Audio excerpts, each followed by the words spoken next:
Hello बच्चों, मेरा नाम डॉक्टर कपिल जैन, आपका केमिस्ट्री प्रोफेसर, आपका केमिस्ट्री गुरु।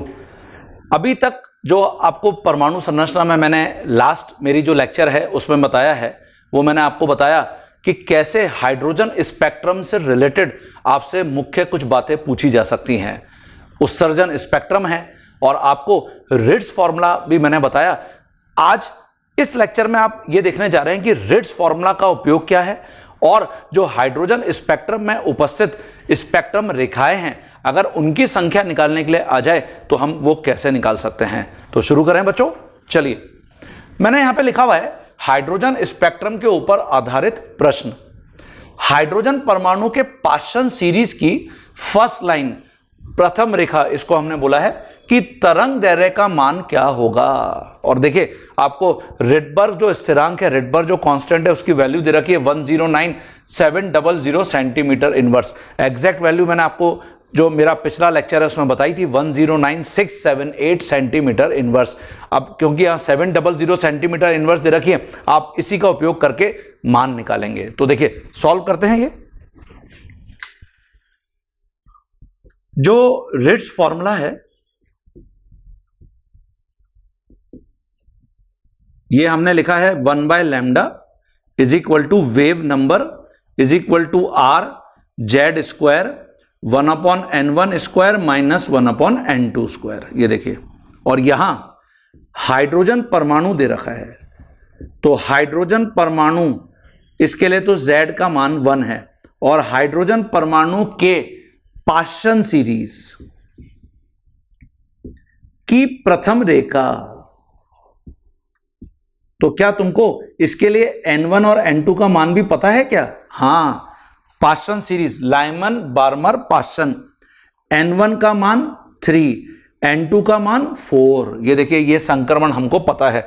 तो इससे मुझे यहां पर लैम्डा कैलकुलेट करनी है, तरंग दैर्घ्य।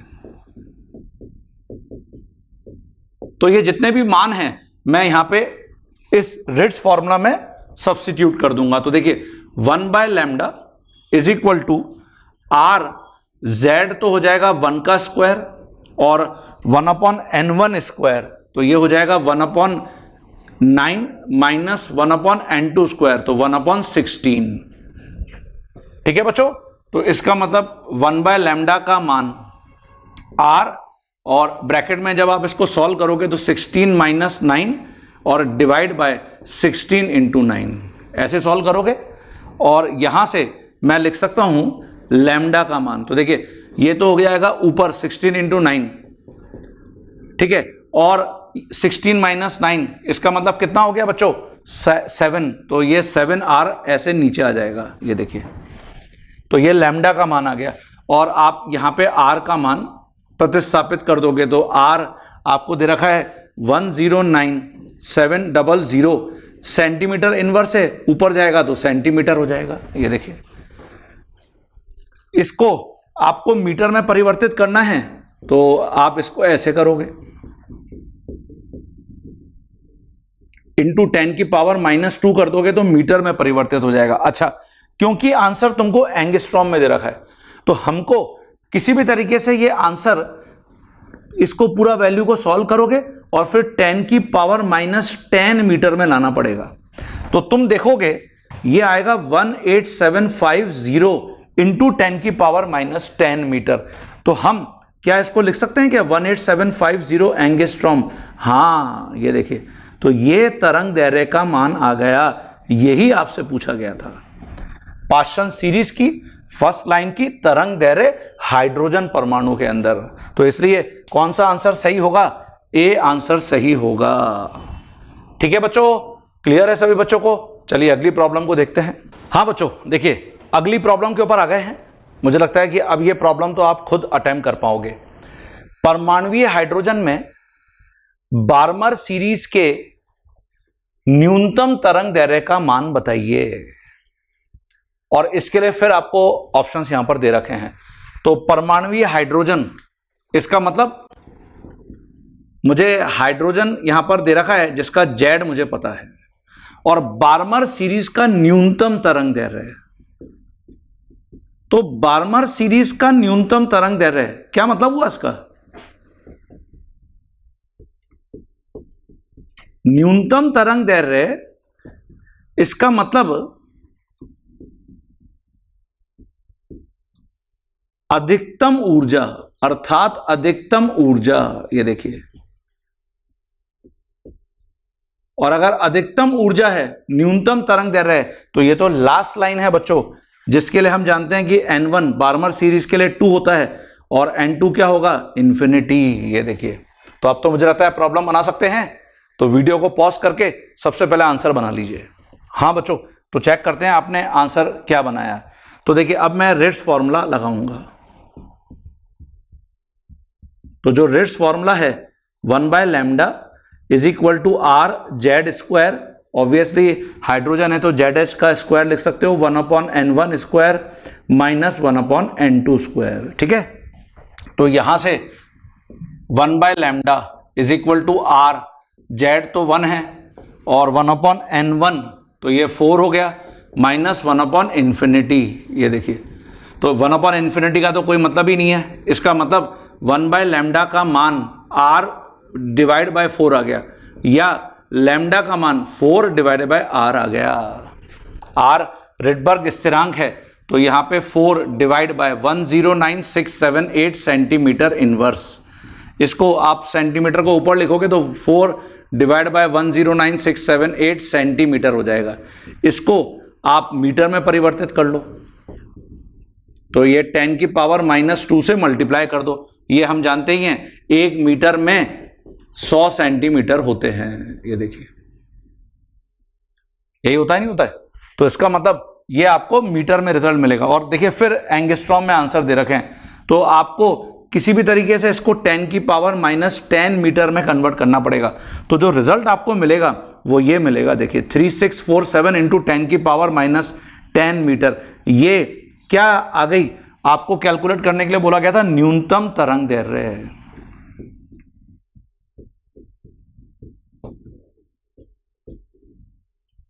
ठीक है, तो ये आपको 3647 एंगस्ट्रॉम आंसर मिल जाएगा। तो कहां दे रखा है ये आंसर? डी आंसर दे रखा है बच्चों, तो डी सही आंसर है। ठीक है, तो सभी ने यही बनाया था क्या? बिल्कुल, बहुत बढ़िया है अगर आपने यही बनाया था। और अगर नहीं बनाया तो चेक करिए कि कहां गलती हो गई। अगली प्रॉब्लम को देख लेते हैं। हाँ बच्चों, देखिए अगले क्वेश्चन के ऊपर आ गए हैं, अगले प्रश्न के ऊपर आ गए हैं। तो देखते हैं इसमें आपसे क्या पूछा जा रहा है। ये एक बहुत इंटरेस्टिंग प्रॉब्लम है। देखिए, लग तो इतनी लंबी चौड़ी रही है, आंसर 1 सेकेंड में आ जाएगा। हाइड्रोजन परमाणु ने अपनी न्यूनतम ऊर्जा अवस्था में एक फोटोन अवशोषित किया, जिससे हाइड्रोजन परमाणु अथवा इलेक्ट्रॉन, हाइड्रोजन के अंदर जो इलेक्ट्रॉन उपस्थित होता है, 5वें कोश में उत्तेजित हो गया। जब उत्तेजित परमाणु अपनी न्यूनतम ऊर्जा अवस्था में पुनः लौटा तो विजिबल क्वांटा का उत्सर्जन होगा यदि इलेक्ट्रॉन निम्नलिखित संक्रमण करता है। अर्थात जब 5वें कोश में गया था, जब वो वापस वहां से रिटर्न हुआ, डी एक्साइटेशन हुआ, तो उसको कौन से कोश में आना पड़ेगा अगर विजिबल क्वांटा का उत्सर्जन होगा? ये देखिए, क्या समझ में आ रहा है इस हिंट से? इस हिंट से समझ में आ रहा है कि ये तो विजिबल रीजन वाला फोटोन है। और विजिबल रीजन अर्थात कौन सी सीरीज? बार्मर सीरीज। ये देखिए, तो यहां इमीडिएटली हमको आंसर पता चल गया। विजिबल क्वांटा अर्थात विजिबल जो क्षेत्र है, जो रीजन है वाला फोटोन। और 5वें से ये निम्नतम ऊर्जा अवस्था में आया है, तो विजिबल क्षेत्र वाला फोटोन बार्मर सीरीज में मिलेगा। ये देखिए, और बार्मर सीरीज में मिलेगा, इसका मतलब क्या हुआ? N1 का मान आपको पता चल गया 2, और N2 तो पहले ही दे रखा है आपको 5। 5वें से जब द्वितीय कोश में यह संक्रमण होगा तो हमको विजिबल क्वांटा मिलेगा। तो इसलिए कहां पर दे रखा है ये आंसर? ये तो ए आंसर सही है। ये देखिए, तो 5वें से दूसरे में संक्रमण होना चाहिए यहां पे। तो ये तो आपका यही आंसर आ गया। समझ गए सभी बच्चे? क्लियर है? चलिए तो अगले प्रश्न के ऊपर आ जाते हैं। पहले ये लिख लीजिए अपनी कॉपी में। देखिए बच्चों, मैं अगले प्रश्न के ऊपर आ गया हूं। यह भी एक बहुत इंपॉर्टेंट प्रश्न है। यदि हाइड्रोजन परमाणु के लाइमन सीरीज की न्यूनतम तरंग दैर्ध्य का मान x है, तो हीलियम धनायन के बार्मर सीरीज की उच्चतम तरंग दैर्ध्य का मान बताओ। हमने जो हाइड्रोजन स्पेक्ट्रम पढ़ा है, जैसे बोहर के परमाणु मॉडल में मैंने आपको बताया कि बोहर का परमाणु मॉडल है तो हाइड्रोजन के ऊपर आधारित, लेकिन जितने भी वन इलेक्ट्रॉन सिस्टम हैं हम उनके ऊपर भी सारे फॉर्मूलाज को अप्लाई कर सकते हैं। तो यहां पर भी वही फंडा है कि जो हमारा हाइड्रोजन स्पेक्ट्रम है, अगर मैं उसकी जगह हीलियम धनायन, लिथियम +2, बेरिलियम +3 इनमें से कुछ भी ले लूं, तो हम जो भी हमने अभी कॉन्सेप्ट्स पढ़े हैं हाइड्रोजन स्पेक्ट्रम में, उनको हम इनमें से किसी भी वन इलेक्ट्रॉन सिस्टम के लिए अप्लाई कर सकते हैं। तो मैं करके बताता हूं आपको, ठीक है। सबसे पहले यहां दिया क्या गया है, तो देखिए दिया गया है जो हाइड्रोजन परमाणु है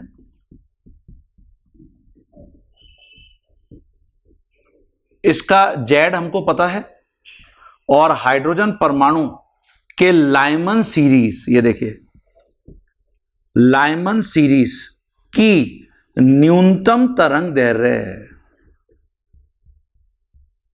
मतलब ये न्यूनतम तरंग दैर्ध्य वाला संक्रमण है ये।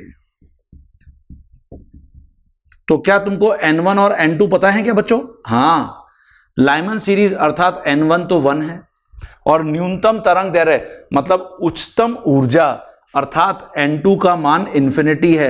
ये तो अंतिम रेखा की बात हो रही है, लास्ट लाइन।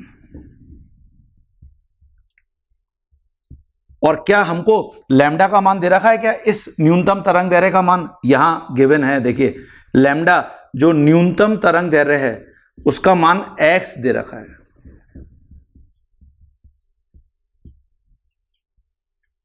ये x दे रखा है बच्चों।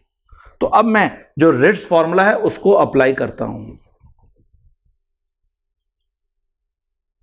तो रिट्ज फॉर्मूला जब आप अप्लाई करोगे तो देखिए 1/λh is equal to r ZH का होल स्क्वायर और 1/n1 square minus 1/n2 square. ये देखिए n1 और n2 का मान आपको पता है, तो मैं यहां पे लिख सकता हूं 1/λh का मान r, z का मान 1 का स्क्वायर और ये 1/1 स्क्वायर माइनस 1/∞ स्क्वायर। ये देखिए तो ये पूरा मान r के बराबर आ गया ये, अर्थात जो 1/λh है वो r के बराबर है, तो λh का मान 1/r के बराबर है, और λh का मान पहले ही दे रखा है x। ये देखिए अब आपको बोल रहा है तो हीलियम आयन के बार्मर सीरीज की उच्चतम तरंग दैर्ध्य है। हीलियम आयन अर्थात इसका परमाणु क्रमांक हमको पता है 2, और बार्मर सीरीज की उच्चतम तरंग दैर्ध्य है।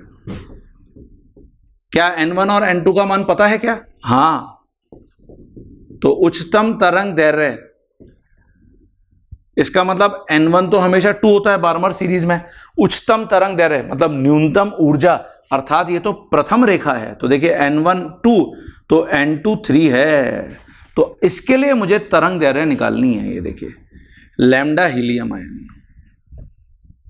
तो अब हम फिर रिट्ज फॉर्मूला अप्लाई करेंगे, 1/λ helium ion is equal to r Z helium ion का होल स्क्वायर 1/n1 स्क्वायर, तो 1/4 माइनस 1/n2 स्क्वायर, तो ये 1/9, ठीक है। और ये सॉल्व करोगे आप तो ये तो 2 का स्क्वायर मतलब ये 4r हो जाएगा, और ब्रैकेट में 9 माइनस 4 मतलब 5 डिवाइड बाय 9 इंटू 4 तो 36 हो जाएगा। ये देखो क्या 4 से 36 कैंसिल हो रहा है क्या? हाँ, 9 टाइम्स कैंसिल होगा, तो 1/λ हीलियम आयन का मान ये आ जाएगा 5r डिवाइड बाय 9, या लैम्डा हीलियम आयन का मान उल्टा हो जाएगा एकदम इसका, 9/5 इंटू 1/r। और देखिए 1/r की वैल्यू ऑलरेडी हम x मान के चल रहे हैं यहाँ पे, है ना, लैम्डा हाइड्रोजन का मान, तो इसका मतलब ये आ गया 9x डिवाइड बाय 5। ये देखो बच्चों क्या निकाला ये आपने, आंसर है ये आपने निकाला है बार्मर सीरीज की उच्चतम तरंग दैर्ध्य। यही आपको निकालना था। तो इस प्रकार से रिट्ज फॉर्मूला का उपयोग हम करते हैं बच्चों। और देखते हैं कुछ प्रॉब्लम्स। तो कहां पे ये आंसर दे रखा है आपको, ये ए आंसर दे रखा है, देखिए ए आंसर सही है। तो ये आप अपनी कॉपी में लिख लीजिए। अगला जो प्रॉब्लम है वो आप पहले खुद ट्राई करना, ठीक है। तो पहले इसको डिक्टेट कर लीजिए अपनी कॉपी के अंदर। हाँ स्टूडेंट्स, देखिए नेक्स्ट प्रॉब्लम को डिस्कस करते हैं।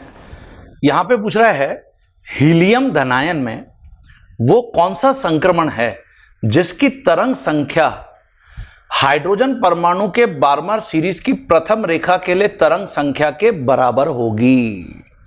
तो आपको प्रॉब्लम अगर समझ में आ गया तो वीडियो को पॉज करके सबसे पहले अपने आंसर को प्रेडिक्ट कर लो। हाँ बच्चों, तो आपने अपने आंसर को प्रेडिक्ट किया, चेक करते हैं जरा। हीलियम आयन में वो कौन सा संक्रमण है, इसका मतलब हीलियम आयन का परमाणु क्रमांक तो मुझे पता है, लेकिन संक्रमण का मान नहीं पता। N1 और N2 दोनों अननोन हैं। ये देखिए, यही तो ट्रांजिशन होता है N2 से N1 में, ये नहीं पता। अब इसकी तरंग संख्या मतलब वेव नंबर हीलियम, ये देखिए ये हाइड्रोजन परमाणु के, तो इसका जो वेव नंबर है वो कैसे लिखोगे बच्चों। पहले तो हीलियम धनायन का आप लिख सकते हो 1/λ helium ion is equal to R Z helium धनायन का होल स्क्वायर और 1/N1 square minus 1/N2 square. ये देखिए, तो यहां से मैं वेव नंबर हीलियम धनायन का लिख दूंगा R Z हीलियम आयन का होल स्क्वायर, तो ये तो इंटू 4 हो जाएगा और 1/N1 square minus 1/N2 square. इसको कह देते हैं समीकरण नंबर 1। अब ये तरंग संख्या जो हाइड्रोजन परमाणु, तो हाइड्रोजन परमाणु का परमाणु क्रमांक हमको पता है 1 है, और बार्मर सीरीज की प्रथम रेखा, तो बार्मर सीरीज की प्रथम रेखा भी हमको पता है। N1 और N2 के मान हमको पता है, N1 2 है और N2 3 है। ये देखिए, तो अब मैं यहां पे जो तरंग संख्या हाइड्रोजन परमाणु की वो लिख सकता हूं। तो ये हो जाएगा R Z हाइड्रोजन का होल स्क्वायर और 1/N1 square minus 1/N2 square. ये देखो, ठीक है बच्चों, ठीक है। और इसका मान R इंटू ये 1 का स्क्वायर, ये 1/4 माइनस 1/9। ये देखिए, ये समीकरण नंबर 2। अब आपको जो दिया गया है, आपको क्या दिया गया है, दोनों तरंग संख्याएं बराबर हैं, अर्थात हीलियम आयन की तरंग संख्या हाइड्रोजन आयन, जो हाइड्रोजन है उसकी तरंग संख्या के बराबर है ना। हाइड्रोजन आयन नहीं होता, हाइड्रोजन तो परमाणु होता है। तो अब मैं दोनों को बराबर कर दूंगा, तो ये देखिए यहां पे हो जाएगा 4R 1/N1 square minus 1/N2 square is equal to wave number, ये हमने लिख लिया हीलियम आयन का, वेव नंबर हाइड्रोजन का, तो ये हो जाएगा R और ब्रैकेट में 1/4 माइनस 1/9। कुछ कैंसिल हो रहा है क्या? हाँ, R से R कैंसिल हो रहा है। और ये जो 4 है ये हम राइट हैंड साइड में ले जाएंगे और इसको अंदर ब्रैकेट में मल्टीप्लाई करेंगे। मतलब मैं इसको ऐसे लिख सकता हूं 1/N1 square minus 1/N2 square is equal to 1/4 और ब्रैकेट में 1/4 माइनस 1/9 तो है ही, तो इसको हम क्या लिख सकते हैं 1/16 माइनस 1/36। ये देखिए, और 1/16 इसको हम लिख सकते हैं 1/4 स्क्वायर माइनस 1/6 स्क्वायर लिख सकते हैं क्या बच्चों। ये मान 1/N1 square minus 1/N2 square के बराबर है। ये देखिए बच्चों, तो इससे N1 स्क्वायर की वैल्यू 4 स्क्वायर पता चल रही है। तो N1 स्क्वायर अगर 4 स्क्वायर है तो N1 कितना है 4, और ऐसे ही जो N2 स्क्वायर की वैल्यू है वो 6 स्क्वायर, इसका मतलब N2 की वैल्यू क्या है 4। ये देखिए, यही तो संक्रमण निकालने थे मुझे हीलियम आयन के। तो अर्थ यहां पर जो मतलब हो गया वो ये हो गया कि जब 6 से 4 में संक्रमण होगा, 6 से 4 में, ये N2 है और ये N1 है। ये देखिए, यही हमने वहां निकाला है हीलियम धनायन में। तो इसकी तरंग संख्या का मान जो हाइड्रोजन परमाणु की तरंग संख्या है, इसके लिए बार्मर सीरीज की प्रथम रेखा के तरंग संख्या के बराबर हो जाएगा। तो इसलिए बी सही आंसर है। ठीक है बच्चों, इंटरेस्टिंग प्रॉब्लम था, तुमने ट्राई किया, आंसर यही था तुम्हारा। अगर था तो बहुत बढ़िया, वेरी गुड, और नहीं था तो कोई दिक्कत की बात नहीं है, हमने ये प्रॉब्लम सीख लिया।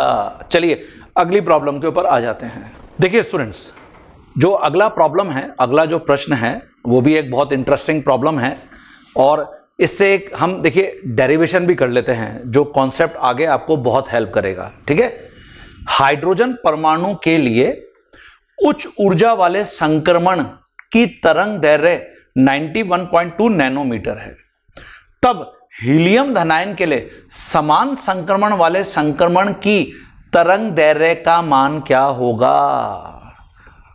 समान संक्रमण मतलब हाइड्रोजन परमाणु के लिए उच्च ऊर्जा वाले संक्रमण। क्या मुझे N1 और N2 का मान पता है? नहीं, उच्च ऊर्जा वाले संक्रमण है, लेकिन मुझे यह पता नहीं है कि N1 और N2 क्या है, क्योंकि कोई भी सीरीज नहीं गिवन है, लाइमन, बार्मर, पास्टन, कोई भी सीरीज गिवन नहीं है, तो कैसे N1 और N2 का मान पता कर सकते हैं? नहीं पता कर सकते। तो देखिए यहां जो हाइड्रोजन परमाणु है, हाइड्रोजन परमाणु, उसके लिए मुझे Z पता है, ZH का मान 1 है, N1 और N2 दोनों का मान अननोन है, नहीं पता। तो जो रिट्ज फॉर्मूला है उसको हम यहां पर अप्लाई करते हैं। 1/λh is equal to R ZH का होल स्क्वायर और 1/N1 square minus 1/N2 square. क्या मुझे लैम्डा H का मान पता है क्या? हां, ये पता है, 91.2 नैनोमीटर। ठीक है बच्चों, तो यहां से मैं क्या करता हूं, जो R 1/N1 square minus 1/N2 square का मान है वो लिख लेता हूं। देखिए 1/λh और इंटू 1/ZH का होल स्क्वायर। ऐसा क्यों किया है वो मैं आपको भी बताता हूं। अब हम क्या करते हैं, समान संक्रमण, ये देखिए समान संक्रमण कहां पर हो रहा है? हीलियम आयन में, हीलियम धनायन में, ये हीलियम आयन में हो रहा है समान संक्रमण। तो इसका मतलब मुझे हीलियम धनायन का परमाणु क्रमांक पता है 2, N1 N2 यहां भी नहीं पता, लेकिन यह पता चल गया कि जो N1 N2 यहां है वही N1 N2 वहां है। तो यहां समान संक्रमण का मतलब यही है, यहां जो संक्रमण है, ट्रांजिशन है, वो समान हाइड्रोजन परमाणु में भी है।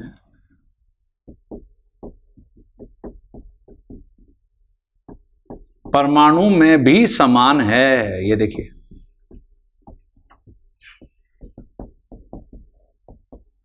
तो अब मैं अगर यहां पे लिखूंगा 1/λ हीलियम आयन, तो ये हो जाएगा R Z हीलियम आयन का होल स्क्वायर और 1/N1 square minus 1/N2 square. ये देखिए, तो यहां से फिर आप क्या कर सकते हैं, R into 1/N1 square minus 1/N2 square का मान निकाल लेंगे। तो 1/λ हीलियम आयन और इंटू 1/Z हीलियम आयन का होल स्क्वायर। ये देखिए, अब ये जो मान है बच्चों R और ब्रैकेट वाला, और ये जो मान है R और ब्रैकेट वाला, ये तो वैल्यू सेम है। तो इसका मतलब हम क्या कर सकते हैं, समीकरण 1 और समीकरण 2 को इक्वेट कर सकते हैं। ये देखिए, मतलब बराबर कर सकते हैं। तो इससे हमको ये मिल जाएगा, देखिए 1/λh इंटू 1/ZH का whole square is equal to 1/λ helium ion into 1/Z helium ion का होल स्क्वायर। और हमको निकालनी क्या थी, समान संक्रमण वाले जो संक्रमण की तरंग दैर्घ्य है हीलियम आयन में, वो निकालनी थी, मतलब लैम्डा हीलियम आयन निकालना है। तो मैं लैम्डा हीलियम आयन को देखो ऐसे लिख सकता हूं क्या, ये हो जाएगा लैम्डा हीलियम आयन, इसको लेफ्ट हैंड साइड में लिया है, divide by lambda H is equal to ZH, right hand side में ऊपर चला जाएगा, ZH का square divide by Z helium ion का स्क्वायर। क्यों बच्चों, क्या लैम्डा H का मान पता है क्या? हाँ, तो देखिए यहां से लैम्डा हीलियम आयन आ जाएगा, ये हो जाएगा लैम्डा H इंटू ZH का whole square divide by Z helium ion का होल स्क्वायर। तो 91.2 नैनोमीटर मल्टीप्लाई बाय 1 का स्क्वायर और डिवाइड बाय 2 का स्क्वायर मतलब 4, ये आंसर आ गया। यही तो निकालना था आपको। तो इसलिए ये आंसर कहां दे रखा है, 91.2 डिवाइड बाय 4, तो आंसर ए दे रखा है। अब डेरिवेशन कहां किया, देखिए ये डेरिवेशन है, ये देखिए इसको ऐसे बॉक्स में लिख रहा हूं मैं। देखिए समान संक्रमण जब भी होंगे के लिए, क्या देखा तुमने यहां पे, लैम्डा हीलियम ऊपर है तो और डिवाइड बाय लैम्डा एच है, तो इसको मैं लैम्डा 1 और इसको लैम्डा 2 मान लेता हूं। तो देखिए लैम्डा 1 बटा लैम्डा 2 इज इक्वल टू, तो यहां पे जेड एच ऊपर है तो इसका मतलब ये हो जाएगा Z2 का whole square divide bye Z1 का होल स्क्वायर। अच्छा, क्या लैम्डा और तरंग संख्या व्युत्क्रमानुपाती होती है? हाँ, तो इसका मतलब अगर लैम्डा 1 ऊपर है तो ऑब्वियसली यहां पे तरंग संख्या 2 ऊपर आएगी बटे तरंग संख्या 1। ये देखिए, तो समान संक्रमण जब भी होगा दो अलग अलग प्रजातियों में, हम ये समीकरण का डायरेक्ट उपयोग कर पाएंगे। लैम्डा 1 बटा lambda 2 is equal to wave number 2 divide by wave number 1, और अगर वेव नंबर 2 ऊपर है तो Z2 ऊपर है। इसी से हमने डिराइव किया है बच्चों ये। अरे समझ में आ गया सभी बच्चों को? तो चलिए एक दूसरी प्रॉब्लम समान संक्रमण के लिए आपको देता हूं, देखते हैं आप वो अटेम्प्ट कर पाएंगे क्या। पहले ये लिख लीजिए सभी बच्चे। हाँ बच्चों, तो देखिए अगली प्रॉब्लम के ऊपर मैं आ गया हूं। मैं चाहूंगा कि इस प्रॉब्लम को सबसे पहले आप अटेंड कर लीजिए, मैं समझा देता हूं आपको प्रॉब्लम।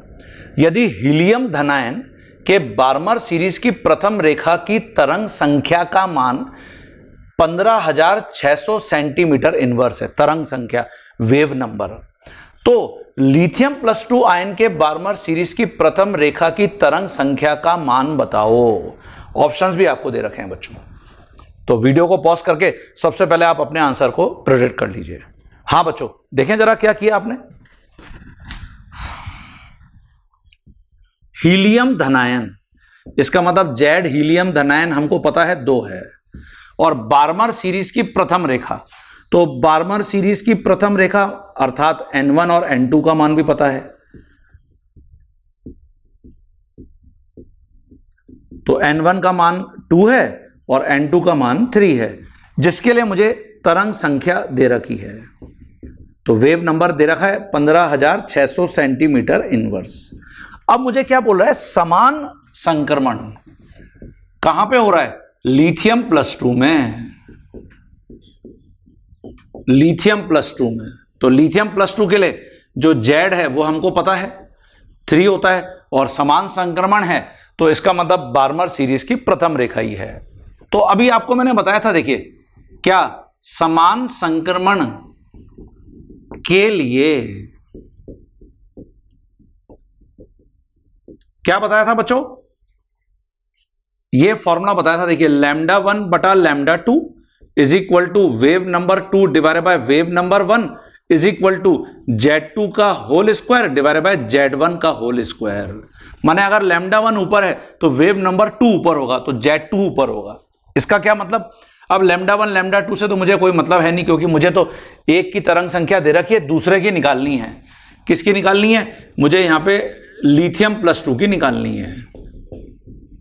ठीक है बच्चों, तो देखिए मैं इसको ऐसे लिख लेता हूं, देयरफॉर वेव नंबर लिथियम +2 का divide by wave number helium plus का, है ना, इज इक्वल टू, अब लिथियम +2 अगर ऊपर है तो इसका मतलब इसका परमाणु क्रमांक भी ऊपर ही होगा। ये देखिए,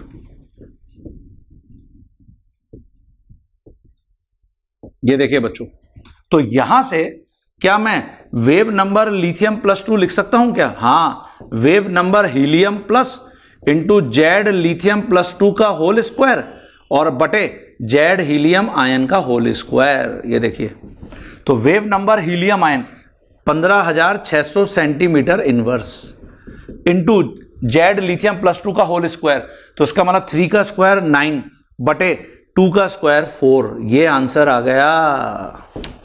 ये देखिए वेव नंबर लिथियम +2 का आ गया है बच्चों। कहां दे रखा है ये आंसर? क्या ये ए है? नहीं। क्या ये बी है? हां, बी आंसर सही है।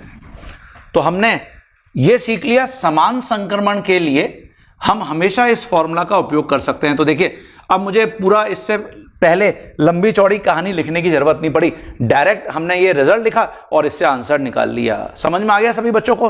तो जब भी समान संक्रमण की बात होगी हम इस कॉन्सेप्ट को यूज कर सकते हैं। चलिए, स्पेक्ट्रम रेखाओं की संख्या, इसके ऊपर भी मैंने आपको एक फॉर्मूला बताया था, इससे संबंधित प्रॉब्लम अटेंड करते हैं। ये लिख लीजिए सभी।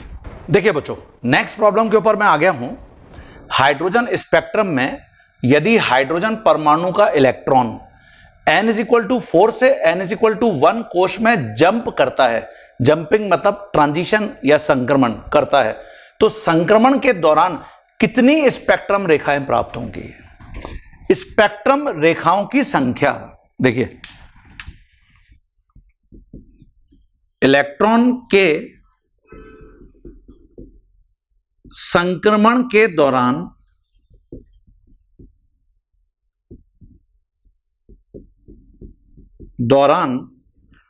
स्पेक्ट्रम रेखाओं की संख्या।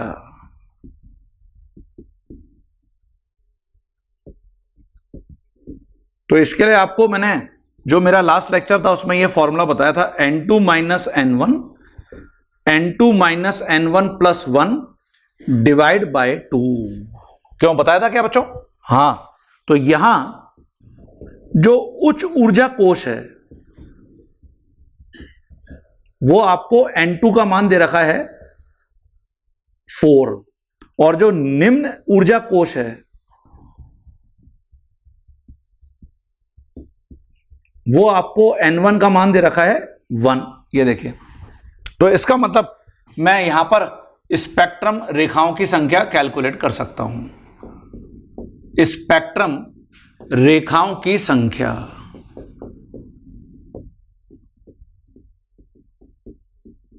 तो जो स्पेक्ट्रम रेखाओं की संख्या हो जाएगी वो ये हो जाएगी यहां पर 4 - 1 + 1 और डिवाइड बाय 2। तो 1 से 1 कैंसिल हो जाएगा, तो ये हो जाएगा 3 × 4 डिवाइड बाय 2। तो कितनी स्पेक्ट्रम रेखाएं आ जाएंगी? 6 आ जाएंगी। ये देखिए, तो इसलिए 6 सही आंसर है। अच्छा, क्योंकि यहां पर जो निम्न ऊर्जा कोश है वो 1 है, तो इसको हम ग्राउंड स्टेट भी बोलते हैं, निम्नतम ऊर्जा कोश है ना। तो यदि n1 का मान हमेशा 1 है, वैसे तो कुछ भी हो सकता है, लेकिन अगर हमेशा 1 दे रखा है, हमेशा 1 है, तब ये जो सूत्र है, उपरोक्त फॉर्मूला, ये देखिए हम ऐसे लिख सकते हैं। कैसे? मैं मान लेता हूं कि जो n2 है वो n है, उच्च ऊर्जा कोश,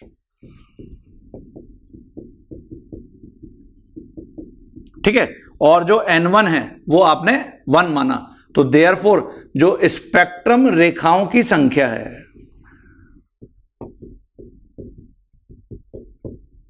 स्पेक्ट्रम रेखाओं की संख्या कितनी हो जाएगी बच्चों? ये हो जाएगी, देखिए n2 की जगह मैं n रख दूंगा, n1 की जगह 1, n2 की जगह n - 1 + 1 और डिवाइड बाय 2। 1 से 1 कैंसिल हो गया, तो देखिए फॉर्मूला ये आ गया n × n - 1 डिवाइड बाय 2। तो जब भी n1 का मान 1 दे रखा है, आप इस सूत्र को डायरेक्ट उपयोग में ला सकते हो। ये ठीक है बच्चों, क्लियर हुआ क्या सभी बच्चों को? तो ये बच्चों मैंने आज आपको हाइड्रोजन स्पेक्ट्रम या उससे रिलेटेड जो कॉन्सेप्ट्स थे, Lyman, Barmer, पाश्चन, bracket, P fund, हम फ्री सीरीज, उनसे संबंधित किस प्रकार की प्रॉब्लम मुख्यतः आपको देखने को मिल सकती हैं वो बता दी हैं। और ये मैं पूरी उम्मीद कर रहा हूं कि आपको अब एकदम कॉन्फिडेंस आ गया है कि किस प्रकार से रिट्ज फॉर्मूला का उपयोग कर सकते हैं अलग अलग तरीके से।